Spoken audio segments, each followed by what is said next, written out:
Hello, everyone. Welcome to another episode of Catchup. And today we have a distinguished guest, past student of Manning's. He is the Reverend Canon, the Honorable Hartley Perrin. He is the Custos of Westmoreland. That means he is the Queen's representative of the parish. And for the guests who are in the US, he's also an Anglican priest here in Jamaica. Thank you so much for making time in your very hectic schedule to come on Catchup. Absolutely, my delight.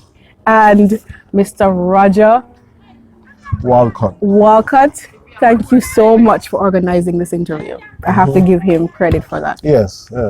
So the objective of Catchup is to catch up with past Manning School students, also to learn what you have been up to since you graduated. And the last objective is to share your lessons learned with our fellow past students who are watching in our audience. Absolutely. Those are the three objectives of Catchup. So with that, the first question I ask, because people want to know, what year did you graduate? Ooh, that is such a hard one. But I graduated from this noble institution in 1971. That's quite a long time ago, but it is what it is. Yeah. And yet, it seems as if it were only yesterday. Yes? Yes. So you're currently located in Jamaica, and tell us what you have been doing since so you can use high-level milestones for your schoolmates, because they might be watching online. Yes. From 71 till now. High level, it can include further studies and roles that you Well, have. from having graduated from Manning's, I wanted from then to become an Anglican priest.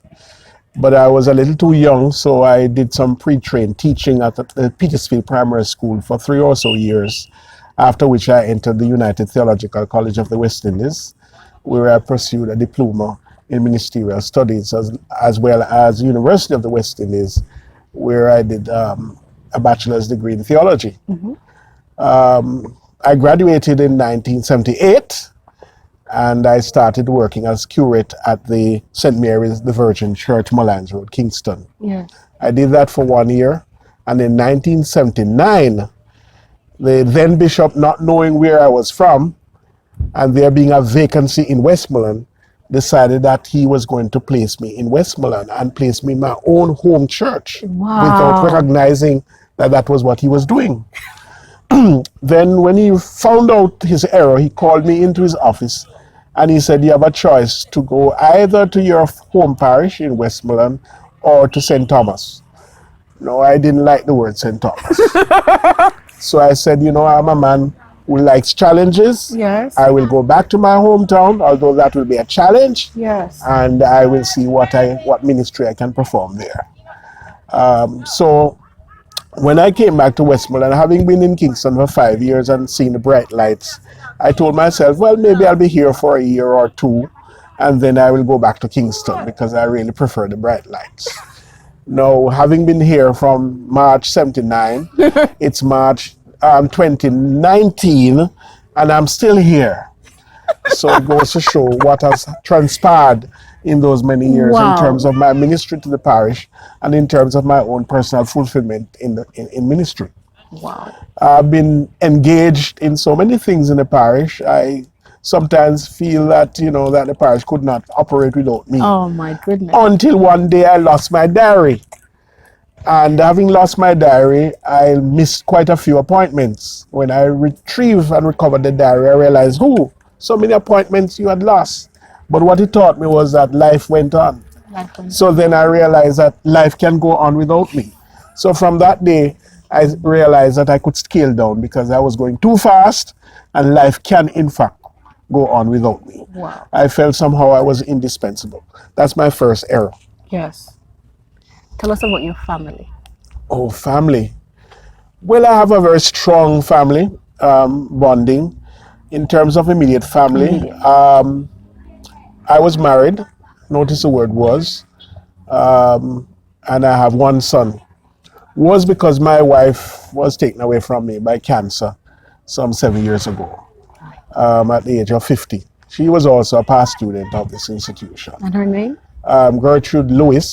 Gertrude Perrin. Okay. She suffered in the latter days as a result of the disease, but we thank God she's now at rest. Okay. My son, who is 27, lives in Orlando, Florida.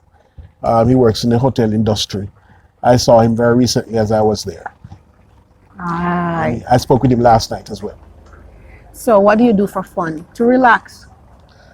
Watch television, play music loudly, and dance. Although I can't. Do you have any favorite genre? What do you like to dance to? Reggae, soca? Reggae, to some extent, soca. Yes. Yeah, reggae. Any favorite primarily. artists that you really enjoy? Yeah, I like Peter Tosh. Yes. I make no apology for that. Peter Tosh, I like Peter Tosh. I like Chronics. The old ones and some of the new ones as well. I like Eternal. I was not expecting to hear Chronics. Can I tell you? So you know this is what this project is for. Yeah, to learn. Yeah. Oh my goodness. Yes, I listen to religious music as well. I listen to the chants, the Gregorian chants and all those sort of things. Depending on what mood I'm in. I listen to Percy Sledge, Neil Diamond. It all depends on what mood I'm in, Yeah. So we're sitting here at Manning's on the school grounds with the library in the backdrop. So when you're sitting here, what memories? We're going to talk about your favorite memories. Was it your favorite subject? Was there a subject you loved at Manning's? Go ahead. Yeah, my favorite subject at Manning's, strangely enough, was lunch. I like lunch. Oh, you are hilarious! Oh my goodness! So I'm surprised I didn't graduate as a lunch. So who was your favorite teacher? The top shop lady? Who? We used to have a Spanish teacher. I don't recall his name right now, but he was quite a funny gentleman. Yes. When other persons, in the old days, we used to get lines. Yes. You may be too young to know about lines. You know what lines are? Yes, you get punishment, you have how many pages of lines. Yes. And persons would give 500 lines and so on. But this particular teacher, Spanish teacher, he would settle you once and for all for 50 lines. And we would just laugh. 50. While other people were giving hundreds, he would give 50 like that. I mean, that was to settle you once and for all. Yes. Never forgot him. Oh, my goodness. We also had a maths teacher, Mr. Hawes. Yes. He used to be the kind of man who gets to the class after lunch before you got there. And when you would have enjoyed your lunch and you get to class feeling very happy, you realize that he's executing a test. So the papers are already on the desk and he's sitting down ready for you to come in to administer his math exam. That was not nice. That was not nice. No. But you remember him so fondly. Oh, yes. Mr. D.O. Halls. Oh, my goodness. Mathematics teacher. What memories make you feel warm inside? That was like some good times at Manning's. There was he died very recently.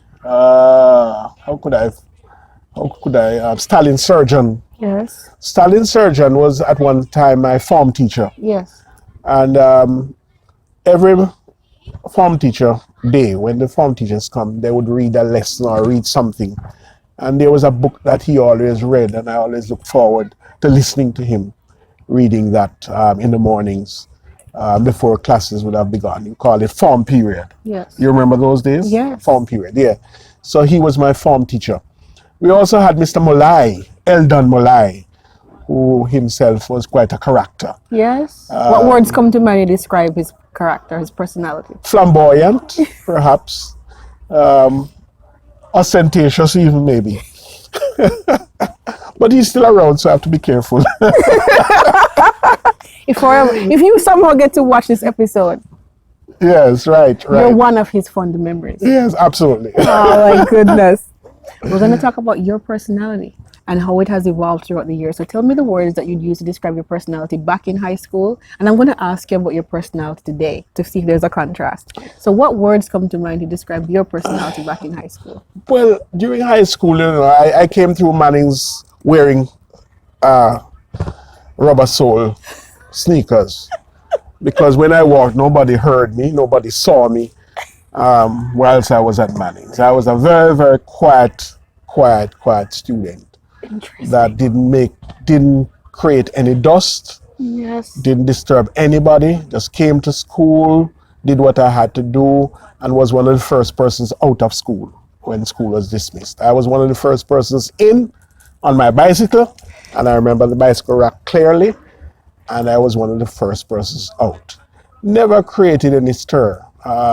Involved in sports to a limited extent, only in terms of sporting during school time. Yes. And Like sports occasionally I would come to watch a match. Okay.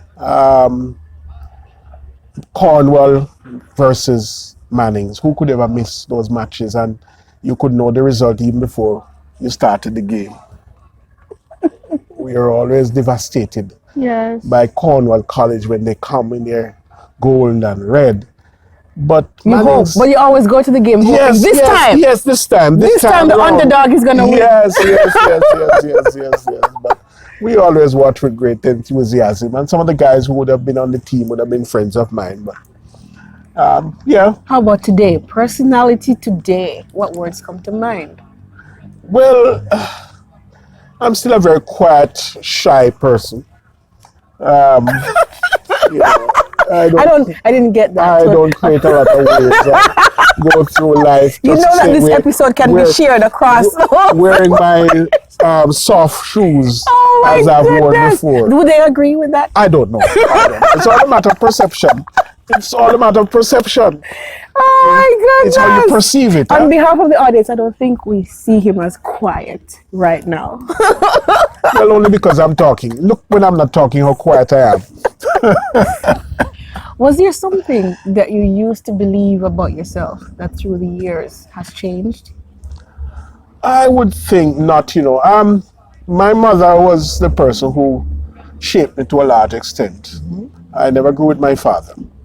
But there were some things that my mother taught me that have helped me and have helped others over these years. Yes. For example, my mother has always said that if you're standing by the side of the road wanting to get from point A to B, rather than saying, Lord, please send someone to give me a lift, she says that's a wasted prayer.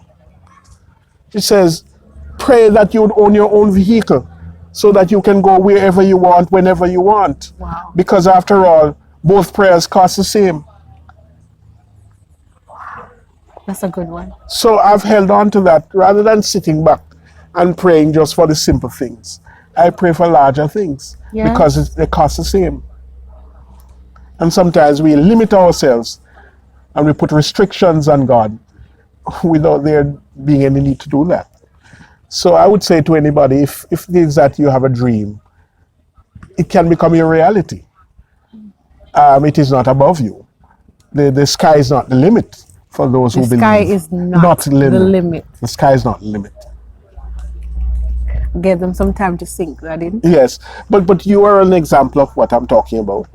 Yes. Who would ever imagine that a girl in this country school here in Westmoreland would have gone to Ohio and be achieving in the measure that you have been? You are a living testimony of what can be accomplished through dedication, commitment, and hard work. Agree. Absolutely. So with those words of wisdom, you have these students graduating. If you had an audience of fifth formers and you had to give them one advice as they go out into the real world, what would you tell them? Well, I would say to them that, as I've just said, they need to focus on what it is that they want, because God really answers prayer. Yes. And if it is that you want something bad enough, you can achieve it. Be careful about the things you pray for, because you might really get it. So make sure, if it is that you need a car, don't merely say, I want a car. Say, I need a blue car. What make car? Be specific about that which you want. Be specific about your prayers. Right. And It took me a while to get that one. Okay, but you have gotten it. Yes. Absolutely. And even then, I am nervous when God says yes. When you walk into it. Yes. Yeah. It's the most amazing thing. That when it does show up, I said, I realize why people don't go after their dreams, because to walk it is scary. So, walk us through one of the most challenging seasons of your life.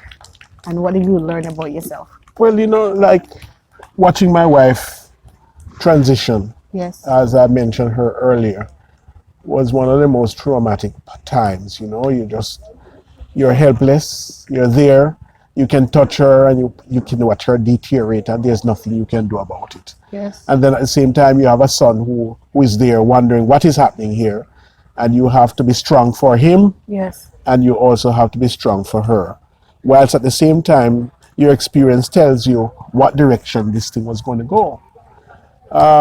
It was really challenging because she was in New York at the time, seeking medical help, and I was here in Jamaica. I had to be working with the Ministry of Education at the time, so I could only get time off occasionally. So I was between here and New York.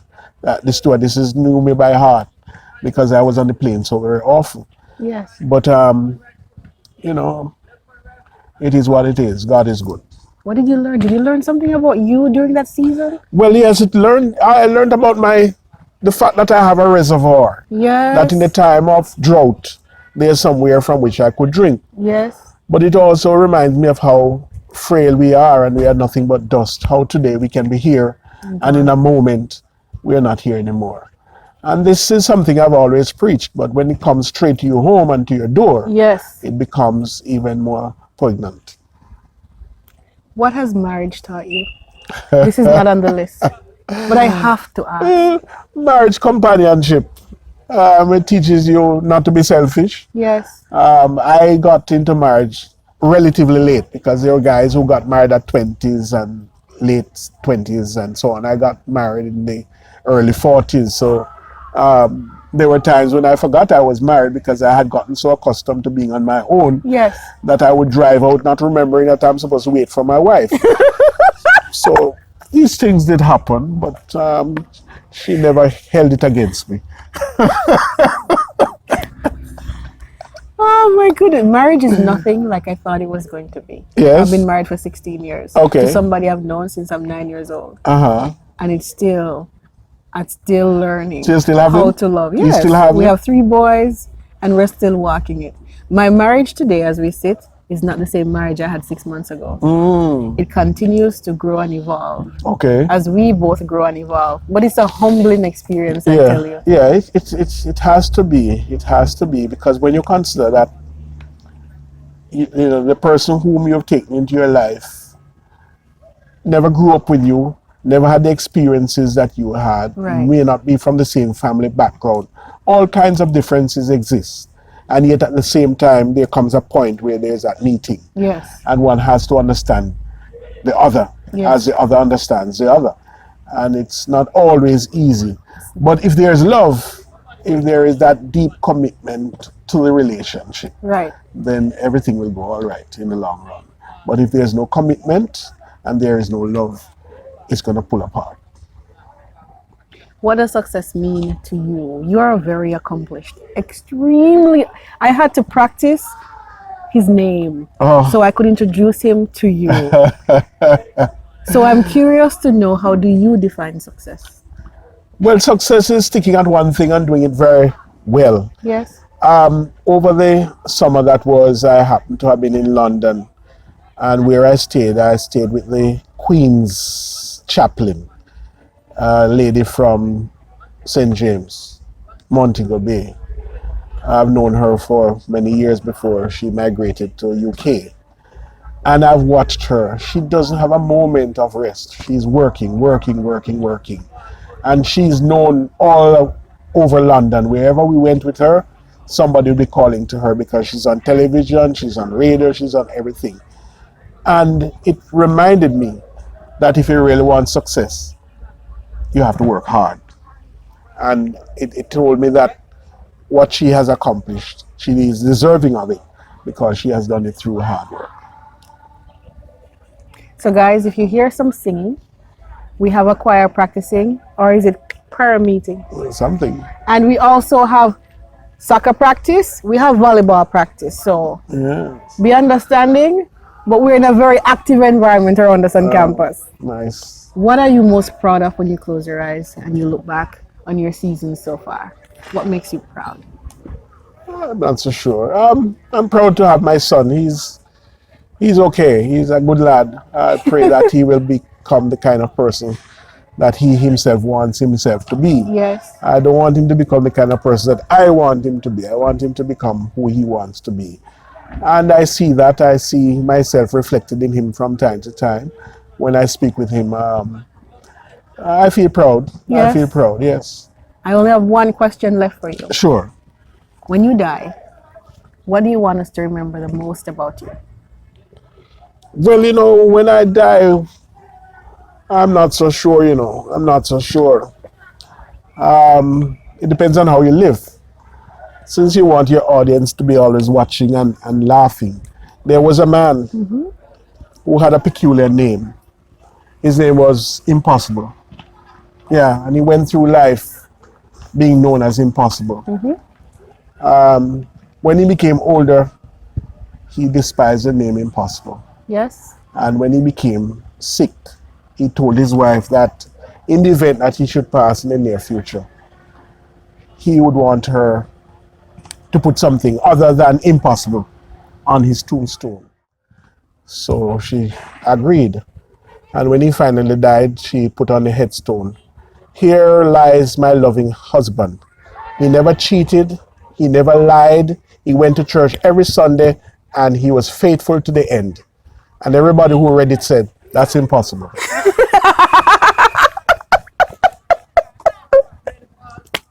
It's not only about laughing, but that was very funny. They end up calling him Impossible anyways. Yes. But what do you want your legacy to be?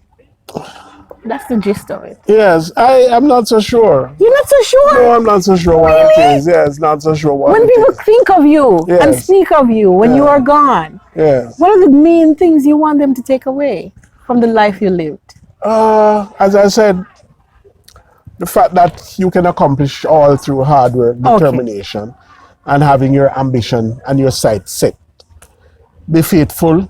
Yes. God never calls any of us for perfection. He calls us to be faithful. And what we aspire towards is faithfulness. All right. If in the end somebody could say, there goes a faithful priest. He was faithful to the end. He was faithful to his master. Then I don't know that I would want to hear it, but I suppose it could be said. Thank you so much It's not for sitting impossible. with Is me. it? For sitting with me. You were my surprise on this trip. Because I have a schedule. I'm very A-type personality. So when you said you're a perfectionist, I'm like, I can't say anything because I'm so guilty of that. Okay. But thank you.